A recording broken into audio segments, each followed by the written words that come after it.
চোরের বাচ্চা, চোরের বাচ্চা। এ টুকাই সাকিব, টুকাই সাকিব। বুয়া বুয়া বুয়া বুয়া সাকিব, দালাল সাকিব। এবার শাকিব খানকে দেখে যেন ভুয়া ভুয়া স্লোগান এবং কি গালিগালাজ করতেও শোনা যায়। শাকিবকে দেখেই দর্শকরা যেন অনেক বেশি গালিগালাজ করছে, এমন ভিডিওই ভাইরাল হয়েছে সোশ্যাল মিডিয়ায়। প্রিয় দর্শক, এ বিষয়ে বিস্তারিত দেখুন পুরো ভিডিওতে।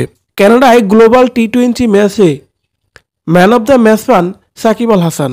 আর সেই মাঠে খেলা অবস্থায় সাকিব আল হাসান তার এমপির পদ হারিয়ে ফেলেন। আর তখনই পাশে থাকা দর্শক ভুয়া ভুয়া স্লোগান দেন এবং গালিগালাজ করেন। পরে আরেকটি ভিডিওতে দেখা যায় সাকিব আল হাসান ম্যাচ শেষে ফিরে যাচ্ছিলেন। সেই মুহূর্তে সাকিব আল হাসানকে দেখে যেমন গালিগালাজ শুরু করেন এবং কি ভুয়া ভুয়া স্লোগান দেন। আর এই ভিডিওটি এখন সোশ্যাল মিডিয়ায় ভাইরাল।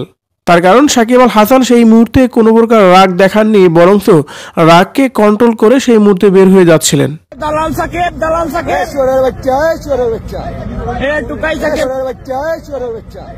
এ টুকাই সাকিব, টুকাই সাকিব।